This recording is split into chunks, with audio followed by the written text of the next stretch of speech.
पैडमैन एक हिंदी जीवनी comedy drama film है जिसमें मुख्य भूमिकाओं में नजर आएंगे अक्षय कुमार, सोनम कपूर और राधिका आप्टे। अमिताभ बच्चन अपनी जादू भरी आवाज के साथ विशेष भूमिका में नजर आएंगे। हर कामयाब आदमी के पीछे एक औरत का हाथ होता है, यह बात एक बार फिर से साबित हुई है।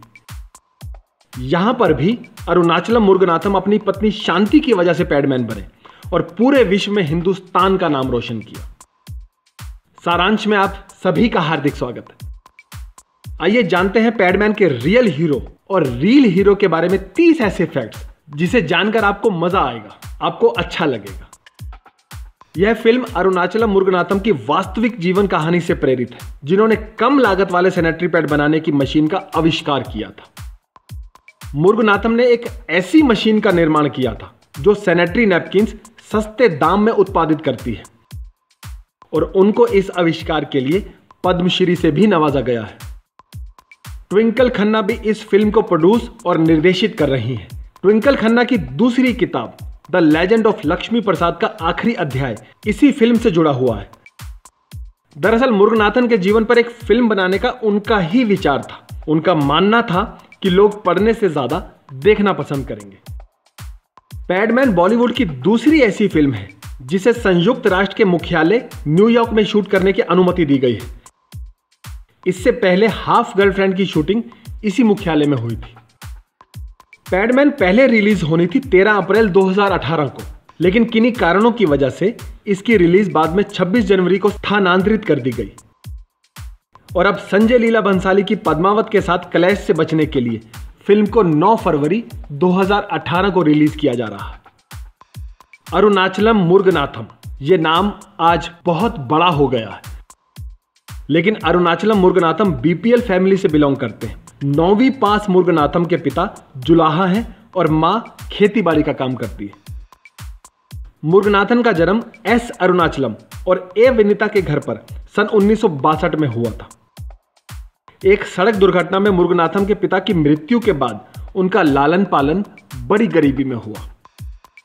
एक वर्कशॉप में काम करने वाले मुरुगनाथम की दुनिया उनके और उनके परिवार तक ही सीमित थी।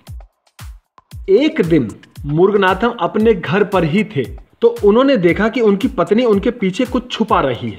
मुरुगनाथम ने प्यार से पूछा कि क्या है तुम्हारे हाथ में। उनकी पत्नी ने स्ट्रेट फॉरवर्ड जवाब दिया कि आप अपने काम से काम रखिए।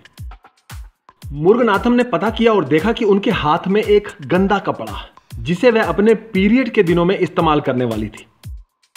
उन्होंने देखा कि कपड़ा इतना गंदा था कि वह अपना 2 व्हीलर भी उससे साफ ना करे।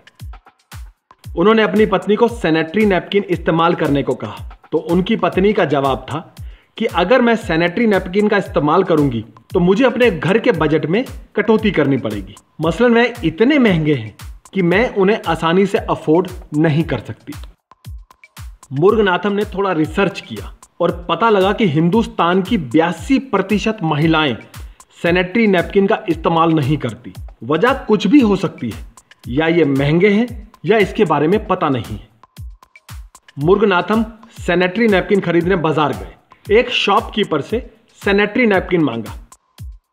उनका कहना था कि शॉपकीपर सैनिटरी नैपकिन देने से पहले इधर उधर देख रहा था और फिर अखबार में लपेट के ऐसे दे रहा था जैसे कोई स्मगल का सामान हो।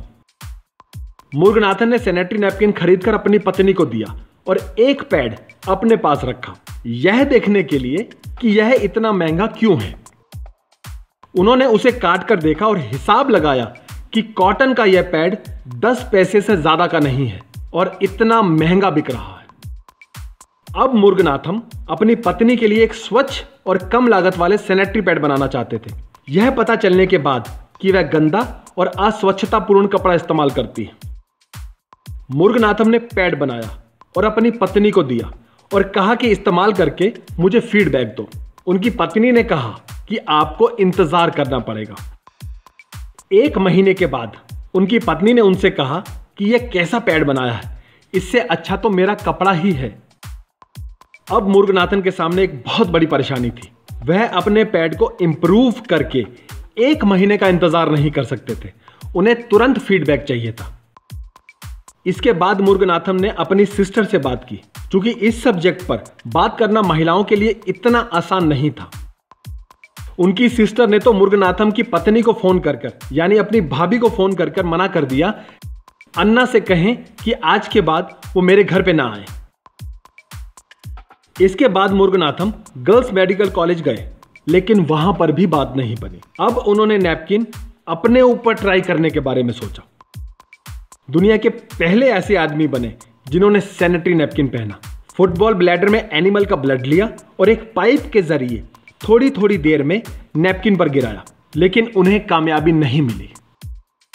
दोस्तों, सैनिटरी नैपकिन उन्होंने अपने ऊपर 3 हफ्ते तक ट्राई किया। इस रिसर्च के दौरान उन्होंने यह फील किया, यह महसूस किया कि इस धरती पर स्ट्रॉन्गेस्ट क्रिएचर जो भगवान ने बनाया है वो ना हाथी है, ना व्हेल है, ना टाइगर है और ना ही शेर है, वो सिर्फ और सिर्फ एक औरत है। यह सब देखकर मुरुगनाथम की पत्नी उनसे अलग हो गई। उनको पड़ोसियों ने भी पागल करार दे दिया, लेकिन वह अपने काम में लगे रहे बिना किसी की परवाह किए। मुरुगनाथम के दिमाग में एक और रिस्की आइडिया ने जन्म लिया। उन्होंने यूज्ड नैपकिन पर रिसर्च करने की सोची और इसका इंतजाम उन्होंने बड़ी मुश्किल से किया। इस रिसर्च के वक्त उनकी मां ने भी उनका साथ छोड़ दिया। 2 साल के लंबे अनुसंधान के बाद मुरुगनाथम ने पता लगाया कि कैसे वह सटीक सामग्री प्राप्त कर सकते हैं घर पर एक अच्छा और गुणवत्ता वाला सैनिटरी पैड बनाने के लिए। अब चाहिए थी मुरुगनाथम को मशीनें, पर जिस मशीन में पैड बनेंगे उसकी कीमत 3.5 करोड़ रुपए थी, जो उनके बजट से बाहर की बात थी। इसके बाद इन्होंने रिसर्च की मशीन बनाने पर। उसके बाद मुरुगनाथम ने कम लागत वाले सैनिटरी पैड बनाने वाली मशीनें भी तैयार की, जिसकी कीमत मात्र 68,000 रुपए थी। उनकी मिनी मशीनें, जो व्यावसायिक पैड की लागत का 1/3 से भी कम के लिए सैनिटरी पैड का निर्माण कर सकती है, को भारत के 29 राज्यों में से 23 में स्थापित किया गया। वह वर्तमान में 106 देशों में इन मशीनों के उत्पादन का विस्तार करने की योजना बना रहे हैं। 2014 में टाइम पत्रिका ने मुरुगनाथम को दुनिया में सबसे 100 प्रतिभाशाली लोगों की लिस्ट में शामिल किया।